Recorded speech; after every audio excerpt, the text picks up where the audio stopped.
Buenos días, Gustavo, ¿cómo está? ¿Me escucha? Hola, muy buenos días, Nelson. Te escucho muy bien. Gracias por la invitación. Gracias por estar acá con nosotros y por pues tener el chance de evaluar todo lo que viene ahora luego de este periodo de elecciones. Y me gustaría empezar con eso. ¿Cómo ve usted el escenario luego de esta consulta popular para el presidente de la República? Bienvenido, Gustavo.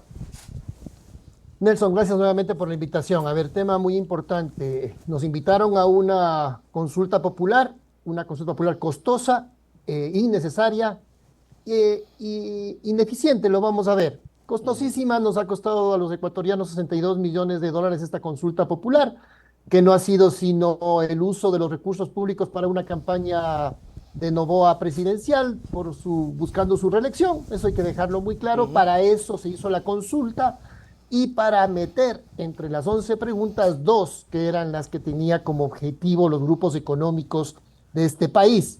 Pero decía, consulta costosa, costosa para el pueblo ecuatoriano, se ha jugado con sus recursos para ambiciones electorelas. Segundo, una consulta finalmente innecesaria, porque la mayoría de esas preguntas, las relacionadas con los temas de seguridad, primero, hay temas que ya existen, que no era necesario ninguna reforma legal. La presencia de los militares, lo voy a explicar, no necesitaba ningún tipo de reformas. Ujú.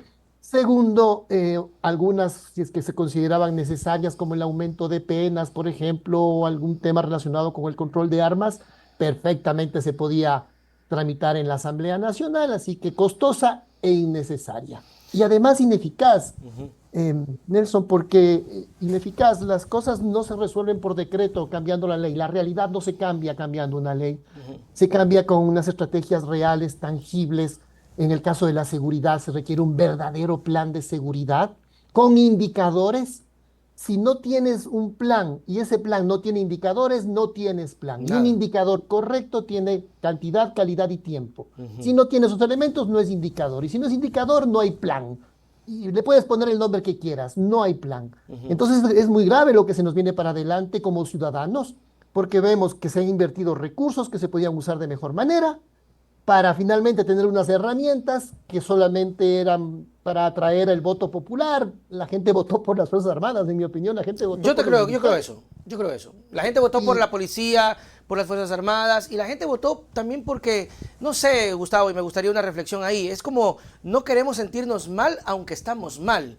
Y aún en el peor escenario queremos dar ese granito de arena y ese pujoncito para que no nos venga a decir cualquier persona, ah, es que tú votaste en contra, ¿no? Nos seguimos sintiendo culpables, aun cuando la responsabilidad es de quienes son los que manejan el tema de la seguridad y como lo decías, sin un plan a dónde vamos, ¿no? así es, Nelson. Mira, el pueblo ecuatoriano sufrió un chantaje. Fue curioso escuchar a los voceros del gobierno, al señor Isurieta, en los días Terrible. previos a la consulta, decir, queremos que ratifiquen que los militares estén en las calles. Si es que no tenemos eso, entonces los militares volverán a sus cuarteles.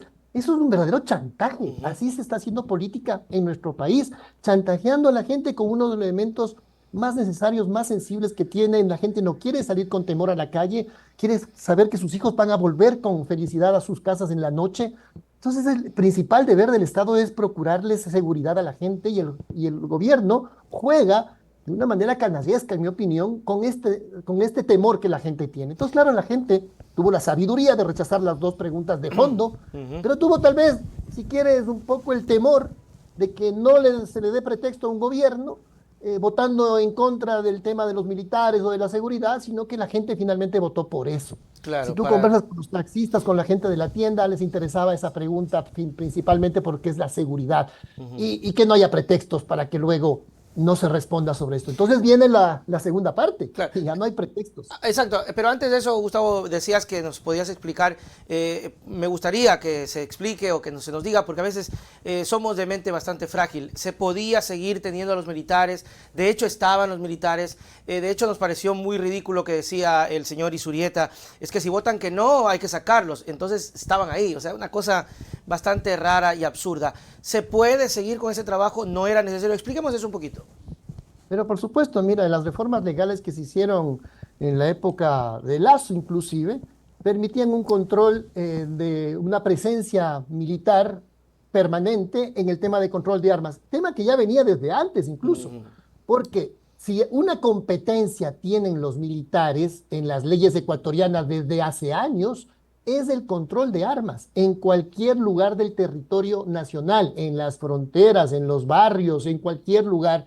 El control de armas es la potestad de los militares. La seguridad interna es de la Policía Nacional en general, pero el control de armas de los militares, y se pueden hacer en cualquier momento sin estados de excepción, Ok. presencia militar para el control de armas, que es un tema importante y sensible. Asimismo, la erradicación de cultivos ilícitos o de presencia de laboratorios de procesamiento de droga. Esa también es una competencia permanente de los militares, así que no hacía falta hacer esta consulta tremendamente costosa e innecesaria, insisto. Y el tema del aumento de penas, que todos sabemos que no Pero resuelve el siempre se problema. aumentan, ¿no? Siempre se aumentan y no mejora nada. Fíjate que se criticaba el Código Orgánico Integral Penal porque se decía que era punitivista, que había aumentado las penas. No era cierto, se aumentaron algunos delitos que era necesario, como el femicidio, por ejemplo, que era Claro. necesario ponerlo ahí, pero se criticaba eso. Y Ujú. ahora los que criticaban eso dicen que hay que aumentar las penas. La gente en general a veces compra estos discursos producto de su temor que se aumenten penas, pero esto hay que ser claros. Mañana vendrán las reformas que envíe el presidente a la Asamblea Nacional, se aumentarán las penas que quieran aumentar. Eso no resolverá el problema de la gente del día a día, de salir a la calle sin temor, a hacer su vida cotidiana, a buscarse la vida, pero que el Estado le garantice por lo menos la seguridad. Claro, a lo menos, Gustavo, si es que no hay un trabajo integral de salvar a sectores que hoy han sido captados por la delincuencia. Hay sectores en Guayaquil en donde tú no puedes entrar porque la delincuencia los ha captado. Entonces, chicos que no tienen oportunidad, que no ven en el gobierno o en algo o en alguien o en un estado un futuro, pues son presas fáciles. Entonces, sí, hay un parche que en algún rato va a explotar. Pero tú decías un poco sobre el tema de la imagen de Noboa sobre la candidatura y te consulto, si es verdad que la gente votó por las Fuerzas Armadas, que yo creo eso, que la gente le dijo sí a la seguridad, a las Fuerzas Armadas, a la policía, para que no exista excusas, ¿por qué creer que eso le favorece a Noboa en una campaña presidencial? Porque literal, la gente votó sí a la seguridad y le puso no. Ahí sí creo que muy personal a Noboa en las preguntas del arbitraje y del trabajo por horas. Creo que ahí se equivoca el gobierno si piensan que han ganado la consulta o se Ellos sienten dicen que triunfados. es goleada. Creo que en el fondo ellos saben que perdieron. Si es que fuese goleada o esto, el equipo ganador no se cambia y en efecto inmediatamente han habido cambios en el equipo, no se quieren Claro. seguir con ese lenguaje deportivo. Equipo ganador no se cambia y ahí Además rápidamente hay sale algunos como decía alguien, ajustes. si es el equipo ganador, sale ese día al festejo y al recorrido en la cancha. No salió nunca, se Así es. escondió. Sí. Es correcto, entonces creo que si se están autoengañando sería aún más grave. Se puede entender que quieran un poco sacarse esta derrota de fondo que tienen porque buscaban sobre todo dos preguntas, la relacionada con el tema de trabajo por horas y el arbitraje internacional, que eran lo que buscaban realmente, lo otro era simplemente hojarasca para tratar de buscar apoyos populares, pero ahora tienen un gran desafío y espero estén a la altura, que es darle a la gente lo que la gente votó. La Ujú, gente votó por seguridad.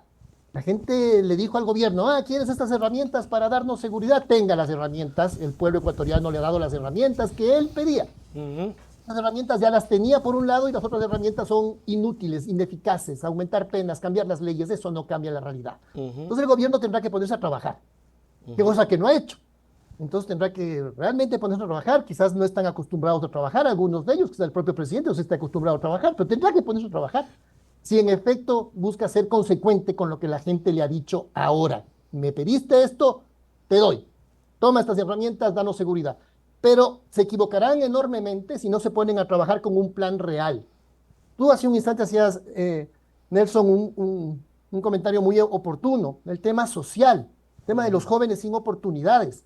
Pues no es un tema solo de represión la seguridad. Claro que Claro. hay que tener represión y por lo tanto luchar contra la impunidad, por supuesto. Y si es que tienen que haber penas muy fuertes como una valoración de un tema ético en la sociedad, bueno, que haya penas fuertes. Pero no se trata de llenar las cárceles también, tampoco con penas fuertes. Se trata de tener también políticas de prevención. Y eso es lo que el gobierno no tiene. Es que ni siquiera creo que lo están pensando. Ujú, No es lo que les interesa. La parte social no les interesa. Entonces casi que están en una lógica casi de privatización. Que la gente se arme, que la gente tenga sus armas, que la gente que tiene recursos levante las murallas de su casa y se encierren. esa es la seguridad para ellos. No, la seguridad tiene que ser la prevención, el acceso a derechos, el acceso a oportunidades realmente. Que esos jóvenes tengan oportunidad y no estén abocados permanentemente a ser captados por las bandas. Eso en su momento Nelson se hizo. No es fácil, requiere mucho trabajo, mucha perspectiva humana y social para resolver sus problemas. Cuando estás en el gobierno es cosa muy seria. Ser presidente, ser funcionario público es una cosa muy seria, no es de juego. Y hay que tener la vocación de querer resolver los problemas, no capearlos, no buscar solo la imagen, no resolver los problemas, que es lo que la gente finalmente valorará.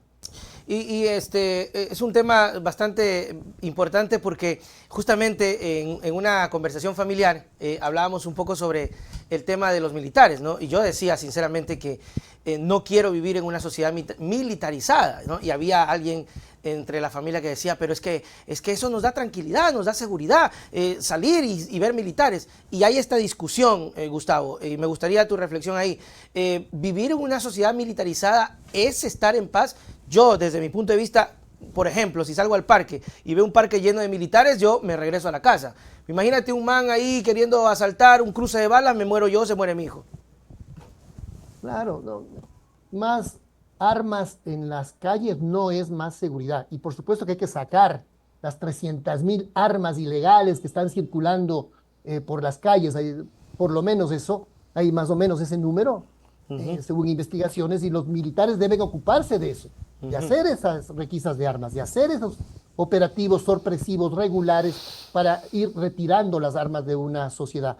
Pero eso no nos da mayor seguridad simplemente de que haya, por supuesto, hay una sensación, pero la policía sabe muy bien y los expertos de seguridad que hay el efecto globo. Es decir, tú vas en un barrio, haces un patrullaje y simplemente desplazas temporalmente, desplazas ¿Es lo que el pasó? delito a otro barrio. Es que eso es lo que ocurre. Cuando Claro. solo tienes una estrategia policial o militar, sin inteligencia y sin perspectivas sociales, solo desplazas el problema y lo haces más grande. Problema que se desplaza a otro barrio, a otro cantón y que luego regresa peor. Entonces eso lo sabe perfectamente la policía. Tiene una estrategia de la llamada secar el pantano, es decir, hay que cortar los financiamientos de las bandas, hay que cortar los flujos de armas, los flujos económicos. Eso es ir disminuyendo el problema, controlándolo. Se requiere, por lo tanto, una estrategia con inteligencia policial, no solamente que si hace falta el patrullaje. La gente se sentirá realmente más segura en el tiempo cuando tú levantes el teléfono, marques el 911 y enseguida te llegue la ambulancia, enseguida te llegue el Claro. patrullero. Cuando sepas que tengas una unidad de policía comunitaria debidamente equipada y con varios policías con comunicaciones, no solamente con armas. ¿Y ahora qué tienes? Unidades de policía comunitaria abandonadas, unidades de policía comunitaria con un policía sin arma, con su propio teléfono, sin datos, sin minutos. Sin gasolina. Entonces, la comunicación es fundamental en el tema estratégico de comunicaciones de la policía. Mira, la policía, el gobierno debe entender que uno de los elementos esenciales en la policía es la policía comunitaria. Eso es lo que tiene que entenderse. Sí, se requieren unidades llamadas de élite especializadas, los grupos de asalto, etcétera. Claro que sí, pero el día a día de la gente, del barrio, se juega en la unidad de policía comunitaria, que debería nuevamente retomarse toda la fuerza que en su momento se lo dio. Porque antes del año 2007, para ser claritos, la policía entendía que la policía comunitaria era la última rueda del coche, como se dice, ¿no? Casi el castigo. ¿Y qué se hizo? Se le dijo, esa debe ser la unidad de élite, la mejor unidad, la policía comunitaria. Se la modernizó, se le dio infraestructura, se puso un numérico adecuado. ¿Pensando en qué? En los ciudadanos. Ahí es cuando ves que tú haces política pública pensando en las necesidades de los ciudadanos y no desde la imaginación de un gobernante que no piensa en la ciudadanía. Y esto acá nos lleva a otro punto que también es grave y me gustaría tener tu criterio, porque veíamos que Michel Sunzi, no sé cuál es el apellido bien pronunciado, es el nuevo ministro de gobierno, pero también es el director del CIES. Entonces tenemos estas duplicidades. ¿Tú crees que eso es bien, que está bueno? Porque Palencia terminaba de renunciar, me imagino yo, porque no se alcanzaba. Y ahora empezamos a ver otra vez duplicidades y creo que el señor Michel, aparte es delegado de CNEL, delegado de otras cosas, del gobierno nacional. ¿Eso está bien? ¿Eso funciona? No conozco al caballero, pero la lógica te dice, el que mucho abarca, poco aprieta. Y peor aún en temas tan complejos y como seguridad. complicados donde requieres un trabajo en equipo. Mira, solo por llevar la contra al gobierno del presidente Correa, desmantelaron toda la estructura institucional dedicada a la seguridad ciudadana. Fue gracias a un modelo integral, a una visión integral y a un trabajo conjunto del Estado que el Ecuador pasó de tener 15 homicidios por cada 100.000 habitantes y quedó en 5 homicidios por cada 100.000 habitantes en el año 2017. Nelson, hoy estamos en 45 homicidios por cada 100.000 habitantes y no es verdad que se ha disminuido. No es verdad Así que se ha es. disminuido. Hace poco Y no se va a masacre en disminuir Manabí. más aún cuando tienes una ministra que te dice que este fin de semana solo se murieron 99, solo fueron asesinadas 99 Y personas. solo fue un fin de semana. 99 personas, es una brutalidad. Y Ujú, decir solo se murieron 99 ya te da a ujú. pensar qué tiene en la cabeza. Entonces, volviendo al tema de la institucionalidad, el Ecuador encontró su modelo de desarrollo y encontró su modelo de seguridad ciudadana. No tuvo que copiar a nadie. No copió aquí y allá porque las copias siempre son más oscuras que el original y salen mal. Cuando alguien Ujú, aspira a parecerse a alguien, no acaba siendo ni él mismo. ujú. Entonces Ecuador encontró su modelo institucional, se puso los recursos y la gente competente. Y además el presidente daba seguimiento diario en las épocas de crisis y semanal, en las épocas más regulares sobre los temas de seguridad y sobre todos los temas, sobre los temas de estiaje, sobre los temas de eléctricos.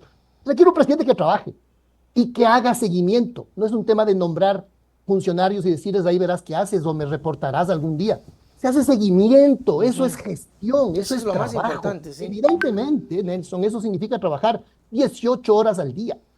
Eso significa tener una capacidad de gestión y sobre la base de un plan, con indicadores, como te decía hace un rato, para poder llamarle al ministro y decirle, aquí teníamos un plan, unos indicadores con calidad, cantidad y tiempo, quiero ver si se compró la cantidad, quiero ver si se cumplió la calidad, quiero ver si se cumplió en los tiempos previstos. Era más o menos No tienes eso, no tienes capacidad de gestión. lo que pasaba, creo que, no sé si conversé una vez con Luisa y me decía que que en la época de Correa manejaban el tema de la semaforización y creo que Luisa era la encargada de eso y era que precisamente hacían este tipo de seguimientos.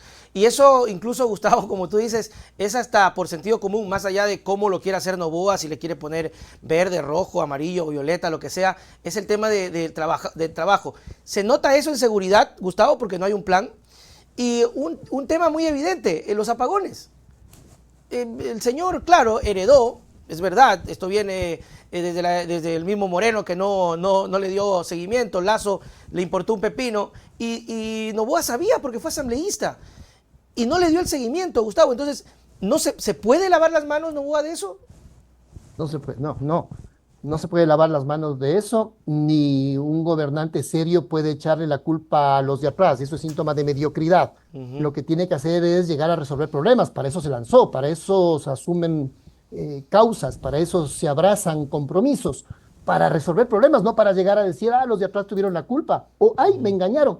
No, a ver, hay ya en el siglo XXI hay tecnología, hay modelos de gestión, hay desarrollo de aplicaciones que te permiten tener, sí, semaforizaciones, tener alertas Uh tempranas, -huh. análisis de riesgos oportunos, todo eso debes tener para poder gobernar, pues si no, no es cuestión de decir, ay, se me equivocó el ministro. Uh -huh. Habrá que ver si le diste la disposición, habrá que ver y se verá a corto plazo si la ministra no sacará por ahí un oficio que diga, hey, yo sí pedí la plata y el ministro no me Debería. dio. A ver, ¿no? Habrá que ver luego si luego se puede sostener la teoría fantasiosa de un sabotaje o si en efecto a esa ministra, que a todas luces no era competente, ¿para qué la ponen ahí? Uh -huh. Pero quizás tampoco se le dio ningún apoyo. Nosotros creamos, Nelson, el cuadro de mando integral a nivel de la Policía Nacional. Cuando tuve el honor de ser ministro de Gobierno y del Interior, se creó el cuadro de mando integral. Si lo que deben hacer es continuar con las buenas cosas que se hizo. Eso sí, tenía alertas tempranas, tenía indicadores, tenía la aplicación real del llamado principio de responsabilidad territorio, por el cual todos los oficiales y comandantes de policía que tenían una responsabilidad en un barrio, en un cantón, en una provincia, tenían una meta, tenían una misión que cumplir y evidentemente se les daba los recursos para que la cumplan. Y luego eran evaluados para poder ascender Uh meritocráticamente, -huh. no por amistades, no por compadrazgos. Entonces se va profesionalizando la institución pública y vas generando un Estado que lo recibimos en descomposición en el año 2007 y que lo dejamos caminando, no perfecto, pero caminando y mucho mejor, referente internacional en muchas cosas, y que hoy nuevamente como Estado se encuentra otra vez en descomposición. Y eso a veces da la interpretación de que, no solamente en el tema de seguridad, sino en el tema también de electricidad, de que pues, no podemos y hay que buscar que los privados se hagan cargo, privaticemos las cosas, desentendámonos un poco porque la verdad ya esto está colapsado. Y claro, obviamente está colapsado, la gente hoy vive apagones, de hecho no pudimos conversar con usted algunos tiempos por los apagones, de hecho ya me compré un generador, por eso le decía, si se va la luz, la energía, corro a prender el generador y por eso no habíamos podido conversar antes. Gustavo, 2025 está a la vuelta de la esquina y yo entiendo profundamente lo que usted dice. Yo en épocas de campaña le decía a la gente, vote por proyectos, cuidado la improvisación, se está notando, personas que no tienen la trayectoria. ¿Qué va a pasar ahora en el 2025? ¿Crees tú que la sociedad se seguirá dejando llevar por la superficialidad? Es decir, ay, es que es simpático, ay, es que está guapo, ay, es que quiero que le ganen al correísmo y eso es todo, ¿no? Porque además fatal que el gobierno de Noboa siga diciendo que el correísmo es el principal enemigo, cuando acá el desempleo y todas esas cosas son los principales enemigos. ¿Qué pasa en el 2025 frente a los posibles candidatos? Porque decías tú que la consulta le valió a él. ¿De verdad le valió? ¿Le va a valer? Porque No. sí, yo creo que no tanto, pero bueno, no sé. No creo que le haya valido, Nelson, tal vez no me expresé con claridad, creo que esa fue la intención, creo Ok, que la lo que intención sí. buscaron es con el dinero del pueblo ecuatoriano, hacer campaña eh, anticipada, eso es lo que hicieron, pero les ha salido mal, en mi opinión les ha salido mal la jugada, primero porque no salieron las preguntas que ellos buscaban y el pueblo tuvo la sabiduría de votar no, porque significaba precarización de sus derechos eh, adquiridos y también el poner en riesgo al Estado ecuatoriano en jurisdicciones internacionales que la historia ha demostrado que son negativas. Entonces eso es lo que buscaban por sus intereses corporativos y eso les salió mal, pero también creo que les sale mal la jugada de buscar con la consulta tener una mejor imagen, porque ahora tienen una tremenda responsabilidad. Primero que yo Claro. creería que no, la gente votó por los militares, votó por seguridad. Sí, Por sí, lo sí. tanto, la gente va a exigir eso, la gente va a exigir seguridad. Creo que la factura que el pueblo ecuatoriano ha pagado desde el año 2017 hasta acá por los gobiernos que hemos tenido, creo que el pueblo también terminará aprendiendo ya esta lección. Se requiere gente competente. Primero, creo que tenemos que superar, Nelson, o darnos cuenta que votamos pero no elegimos. Es una reflexión que tengo. La gente vota pero al final no acaba eligiendo porque le traicionan. Ujú. La gente votó por Moreno para la continuación de un modelo de desarrollo social, de desarrollo humano, de seguridad ciudadana, y se trastocó todo, hubo una traición, implosionó ese proceso, se descarriló, y el pueblo ecuatoriano es el que pagó la factura, y sobre todo el crimen organizado empezó justamente a crecer enormemente. Se votó luego por Lazo, que ofrecía cambiar al país en 100 días, en 100 minutos, eh, con una gran demagogia, no hizo nada de lo que ofrecía, al contrario, hizo todo lo contrario. Entonces se votó, pero no se eligió, Ujú. se vuelve inútil. Luego tenemos un presidente que dijo que el trabajo por horas era precarización cuando era candidato y cuando fue presidente intentó precarizar. Dijo que no iba a aumentar ningún impuesto, aumentó 4 impuestos. Entonces se vota, pero no se elige. Y creo que la gente debe tener un mayor nivel de conciencia a la hora de darse cuenta cuando su voto sí fue elegir. Y eso solo ocurrió con la Revolución Ciudadana, cuando su voto tuvo valor, porque se hizo exactamente lo que se propuso. Ujú. Y creo en esto, Nelson, que también es importante que la ciudadanía en general, a todos los niveles, tengamos conciencia de separar la política, los políticos y los partidos políticos. Son tres cosas distintas. La política es lo que necesitamos entenderla, asumirla y abrazarla. La política del bien común y darnos cuenta luego qué políticos defienden esa política del bien común y quienes quieren llegar solo para sus intereses corporativos. Políticos hay de todo. La política es la que debemos identificar. ¿Qué política queremos? ¿Qué política pública de beneficio real? ¿Y qué políticos sí son consecuentes con esa política? Los políticos hay de todo, pero hay que escoger a los consecuentes, a los que tienen las ideas correctas, siendo personas también correctas. Luego los partidos políticos son los medios, no son los fines en sí mismos, y hay que hacer un gran frente, por lo tanto, que la gente que tenga la política correcta se una en un gran frente. A mí me parece que eso es lo esencial más allá de los nombres que resulta bastante temprano enunciar. Claro, claro. Y bueno, y también ir en contra de también una presión mediática que, aunque parezca mentira, destruye, mata, cambia. Y eso es una pelea que es bastante difícil. ¿Qué va a pasar en la Asamblea? Hay una cosa media rara. La RC ya le declaró la oposición, se peleó con Construye y el PSC le ha dicho váyase por su caminito. ¿Cuál crees tú que podría ocurrir con estas fuerzas ahora que ya le tiran contra a Noboa? ¿Podrá sobrevivir o podría ocurrir algo medio extraño en estos meses? Mira, el panorama en la Asamblea Nacional es de una mayor atomización y polarización también, producto de una, que el gobierno nacional hace gala de una gran vanidad y arbitrariedad. Segundo, que no tiene planteamientos enfocados en el bien común, sino en manejos políticos y dentro de la Asamblea Nacional. Entonces, esto va a provocar justamente que cada sector vaya ubicándose en función de sus reales objetivos. Ahí veremos y vamos a ver a quienes se van a ubicar simplemente un manejo electorero político y quienes van a plantear reales soluciones para la gente. Creo que el gobierno la va a tener muy difícil en la Asamblea Nacional en este tiempo, salvo los temas que el pueblo ecuatoriano aprobó Claro, tendrían en que la aprobar consulta todos ahí, ¿no? popular, porque evidentemente eso lo aprobó el pueblo ecuatoriano y si habrá que hacer reformas sobre las penas, habrá que hacerlas, si habría que hacer reformas sobre el tema de armas, pues habrá que hacerlas, sabiendo que aquello aparte lamentablemente será tiempo desperdiciado porque Ujú. no servirán para absolutamente nada en la medida que el gobierno no ejecute una real política criminal que no tiene y que ni siquiera entiende qué es, y que además lo traduzca luego en acciones concretas basadas en la desarticulación real de bandas con un verdadero plan basado en la inteligencia. Eso no están haciendo. Ojalá lo hicieran, ojalá lo hagan.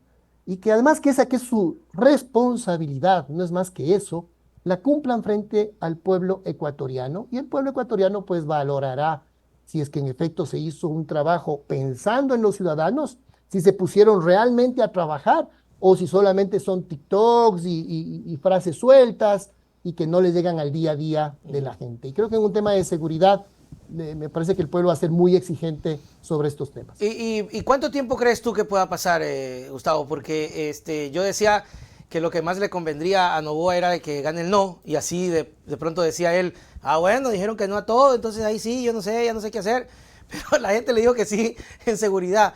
¿Cuánto tiempo crees tú que le queda a Noboa, o si con tu experiencia en timings le queda? Porque como decía, la gente le va a pedir, le va a decir, bueno, ya hay un caso dramático en Manabí. Manabí está extremadamente peligroso. Mataron a un extranjero en Santa Marianita por no dejarse robar. ¿Cuánto tiempo va a pasar para que la gente se caldee? Sí, creo que ahí hay varios escenarios, habrá que ir viendo cómo se decantan, pero creo que el gobierno finalmente se puso finalmente él mismo en dos escenarios complicados. Uno, si perdía la consulta más gravemente en otras preguntas, como le ocurrió a Lazo en otro contexto, por supuesto, Claro, con otro tiempo de gobierno otro tiempo. también, no era bueno perder la consulta, por supuesto. La consulta tampoco la gana, pero tiene en cambio, la pierde donde él quería ganar y la gana donde significa un real compromiso, lo cual tampoco es un escenario fácil, porque Claro. también la gente le está y le va a pedir resultados. Los ciudadanos somos exigentes, ¿eh? Los ciudadanos Sí. cuando tenemos un beneficio buscamos el siguiente y está bien, porque eso obliga a los gobernantes a trabajar mejor. Pero cuando se trabaja, creo que el gran desafío, perdóname esto, el gran desafío del gobierno es ponerse a trabajar. Es Y que que lo hasta que aquí tenía no que lo haber hace. hecho desde el principio. Y desde el primer día, sabiendo, se supone que sabían a qué se metían y a dónde se metían, reflejan que no tienen equipo.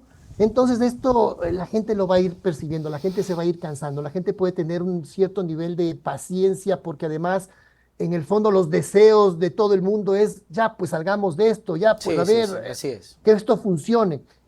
Pero yo creo que en un par de meses las cosas van a estar bastante complicadas si no tenemos realmente un cambio de rumbo y si no empezamos a sentir que la gente puede salir a la calle sin temor, que podemos empezar a tener cierta perspectiva de desarrollo económico, cierta perspectiva de tener empleo, que ya no seamos el país número uno cruzando el Darién, Ujú. en fin. Y aparte, aunque algunos creen que esto no es importante, yo creo que sí lo es.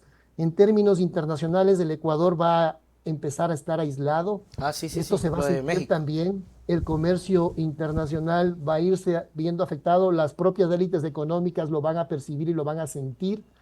Entonces todo el mundo va a estar sintiendo y pidiéndole al gobierno que deje de trabajar desde la frivolidad, desde la superficialidad y que entre en los temas de fondo. No se trata solo de tener pequeñas frases cortas y desde ahí gobernar. Hay que entrar en lo profundo de los problemas y la gente valorará eso. Ujú, Eso me parece que será muy claro. Al final del día, Novoa se está convirtiendo en la continuación de Lazo. ujú. Está formalmente terminando el gobierno de Lazo, Sí. pero creo que no solamente formalmente, sino que en los contenidos tiene la misma matriz que Lazo y acaba siendo el gobierno de Lazo. Y la gente se va a dar cuenta de eso. Gustavo Yal, gracias por siempre estar por acá, por conversar, porque es bueno reflexionar sobre estas cosas y esperando obviamente que la gente tome la conciencia necesaria, ¿no? Y salir de esta dicotomía, de esta infantilería de yo te gané, sino que buscar los reales soluciones. Gracias, Gustavo, tus palabras para despedirnos. No, Nelson, siempre un gusto estar en tu espacio, te deseo lo mejor y muchos éxitos y siempre a tu disposición. Muchas Así gracias. sea. Chao, Gustavo.